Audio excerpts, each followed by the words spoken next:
I'm Luca Giliberti, contributing writer for Gold Derby, and I'm joined today by Annie Symons, the costume designer of Amazon Studios' My Policeman. So Annie, after you read the script for this movie or read the novel that it's adapted from, I don't know in which order that happened for you, what was it about this story that grabbed your interest and made you want to sign on to this project? Well, I couldn't stop crying. I thought it was so powerful, and so personal. And I thought this story will be personal to just about everybody watching it for some reason or another. And I was just drawn in by the sort of honesty of the emotions, actually. And yes, that's what, and it was the script. I didn't read the novel first. Interesting. The script, yeah. Interesting. And, the movie, or better yet, the flashbacks in the movie, take place in this very interesting period in British history, very much so in the aftermath of World War II, when people are still feeling, the effect of it financially. So how did that influence the way you approached some of the costuming in the movie? Well, I mean, in essence, people didn't have much money. They were just moving out of rationing. But I think, it wasn't immediately post-war. It's 1957, but rationing took a while to finish. And I think, people were beginning to enjoy themselves and relax and just sort of breathe again and feel that there were possibilities and hope. So, I wanted to reflect a sort of innocent joy, I suppose, in the colors, but also remind the audience, which is what you do with costume, you signify things about character and period, that we really were still in a different period. A lot of the older characters in the background, of course, are predated, as you do in any picture, and Patrick, in a sense, is slightly old-fashioned, slightly gentlemanly compared to the more youthful Tom and Marion. I wanted to limit their choices in terms of what they'd be able to afford. I mean, I probably gave Marion maybe one too many coats, I have to admit. But I mean, I'm a human being, and I was driven by color more than anything. Not more than anything, but it's a huge driving force for me. And for Tom's character, I think, he was very limited in the choices he was able to make. He was constrained by the times he lived in, fighting his desire, his nature. And I think, it was quite important to signal that he wasn't able to make choices, in a sense. So, all his civilian clothes are as uniform as his police uniform, in a sense. They're sort of simple navy blue, navy blue, white, same cut. Yeah. And go ahead. No.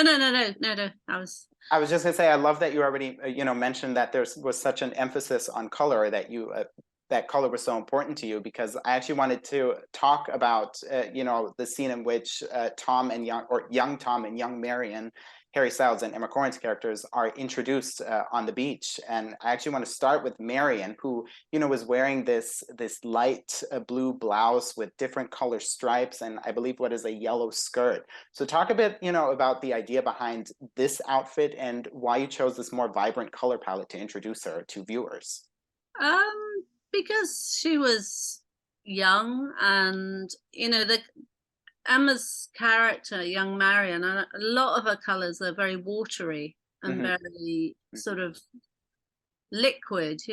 I sort of picked up on the environment as much as anything, and I wanted her to be sympathetic, obviously, to that environment. as well as the time. I like the fact that quite often, I mean, some of the choices made were not perfect. You know, it's not that sort of high presentation. There was something just kind of personal about the choices. I mean, the yellows are very pale yellow. They're not, Yeah. you know, I mean, the sunlight is very thin in Britain. You know, you're lucky if you get any sunlight at all, frankly. But I mean, you know, it's not Californian sunshine, and this definitely wasn't bright, strong color. This was a sort of softer, paler, and the stripes, basically they look like a deck chair, so I sort of thought, oh, that's appropriate to the beach. And you know, the Marion character wears a lot of shirts. There's a sort of smartness about her, a sort of neatness about her. So, you know, I think, you know, there's a lot of reasons why she ended up wearing the things she did, actually, complex reasons. But hopefully it doesn't look too complex. I mean, I think it. No, I think it looks. I think when I watch movies, I think costumes are always really great when they feel lived in, and I think the costumes here, especially that first costume, it just feels like something her character would wear. That character would wear, and I think it was such a great way to introduce Marion, and then. Then you have Tom, who is wearing these navy blue shorts, which are very short, and this, white collared button up, and then this dark blue sweater over it to complement his shorts almost. So elaborate a bit on, what this outfit tells us about him and where he is at that point in his life, and why you chose to stick with just those two colors that I already mentioned. What, with Tom's costume? Well, again, because they kind of indicate his inability to choose any other color, but also it was that there's a sort of unconsciousness about it, and the fact that he's wearing a bit of knitwear over a summer shirt, again, is very typical of the British seaside.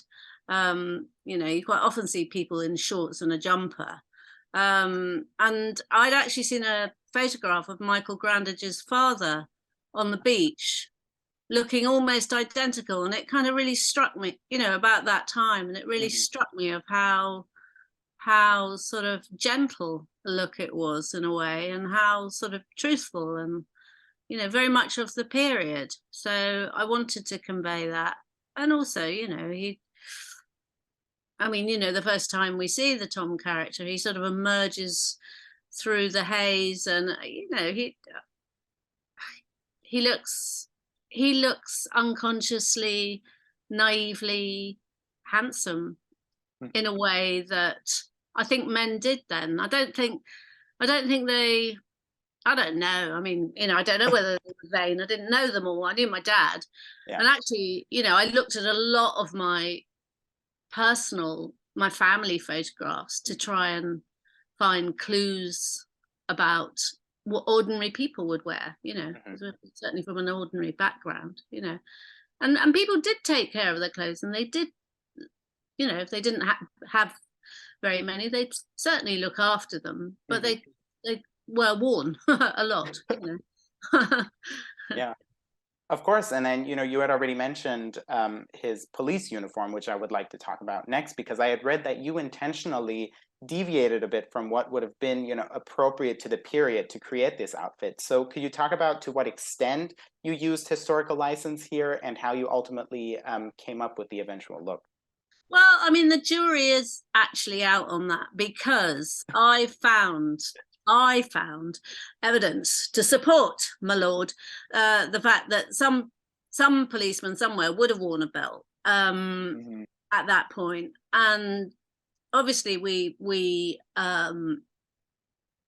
consult with experts over uniform, but ultimately I took the decision not to put him in the rather trunk-like unbelted version, because I wanted to accentuate his physique, which is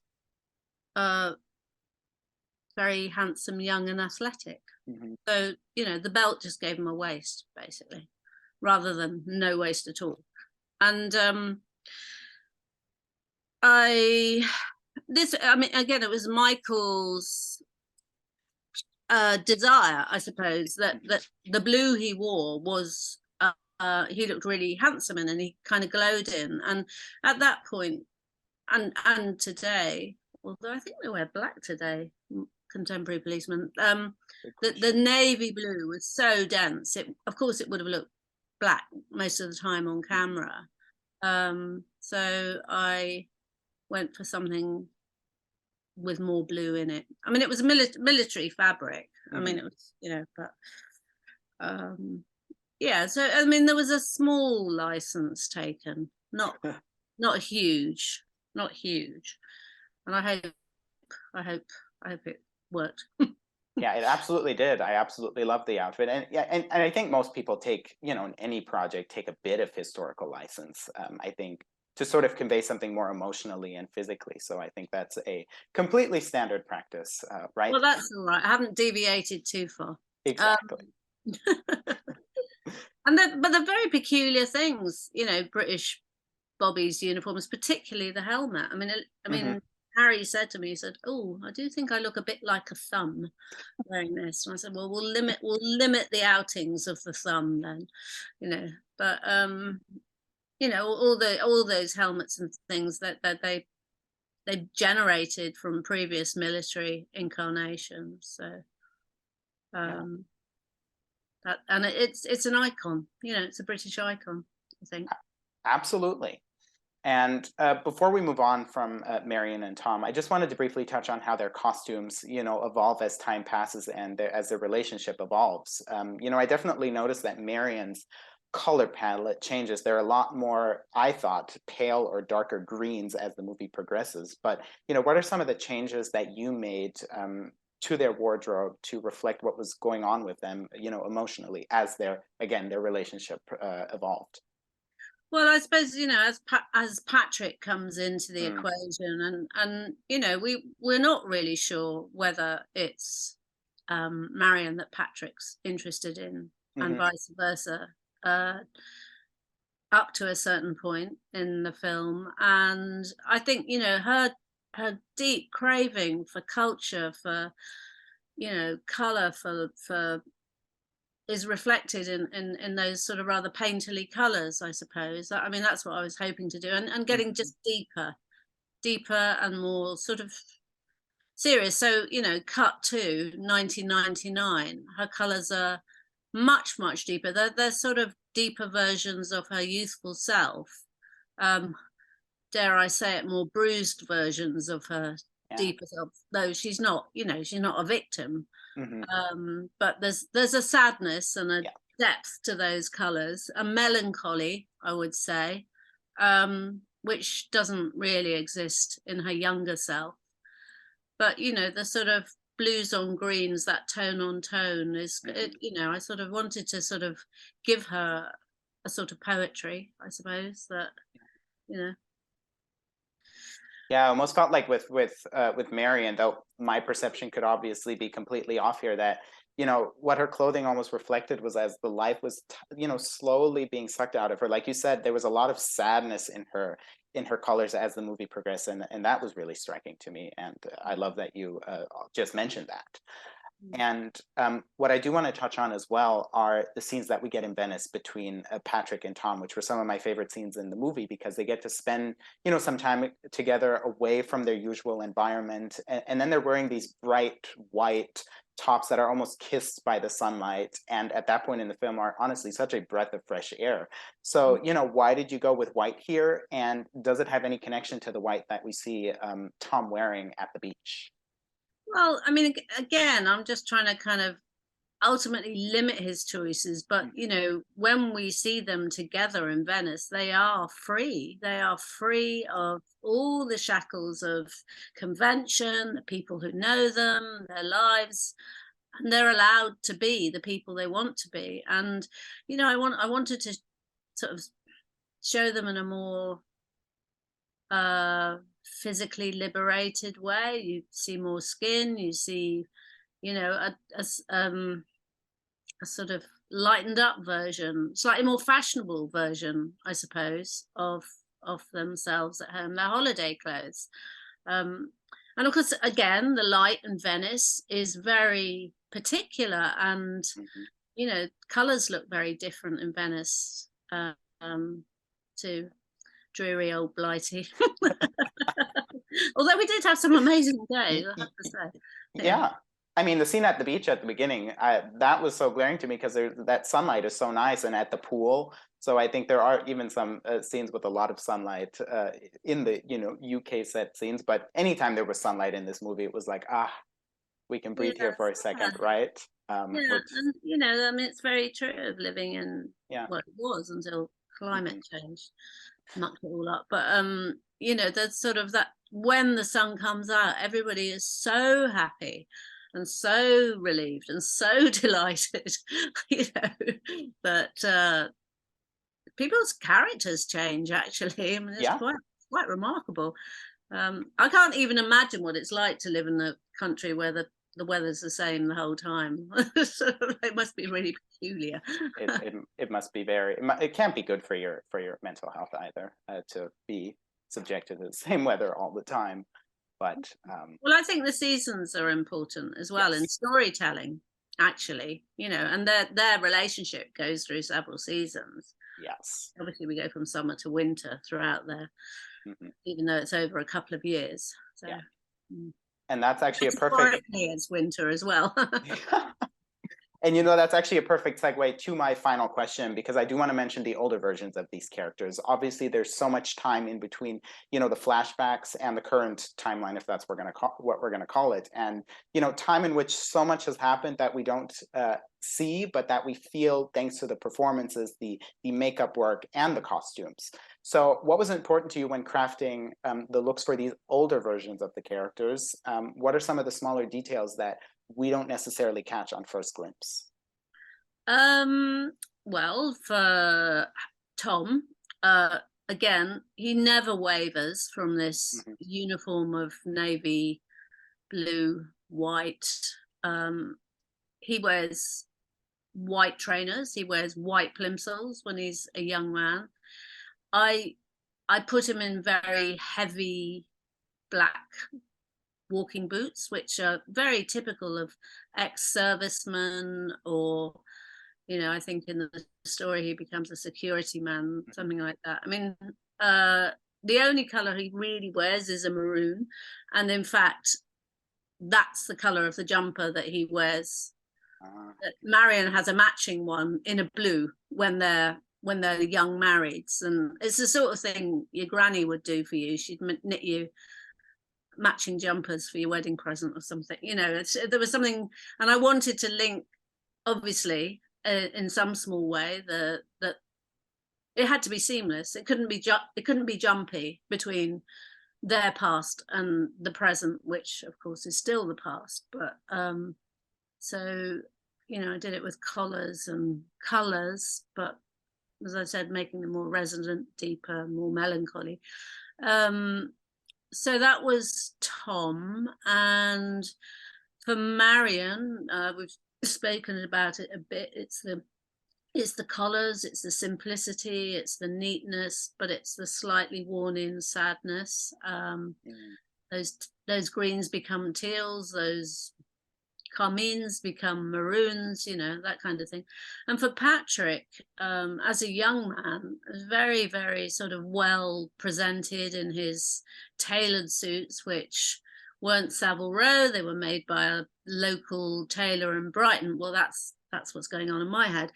And you know, it was a very gentlemanly presentation, which was a guise, actually, for a lot of homosexual men back in the day. They sort of had a gentlemanly, I don't know what you call it, persona, right, in order to allow themselves to just function in society.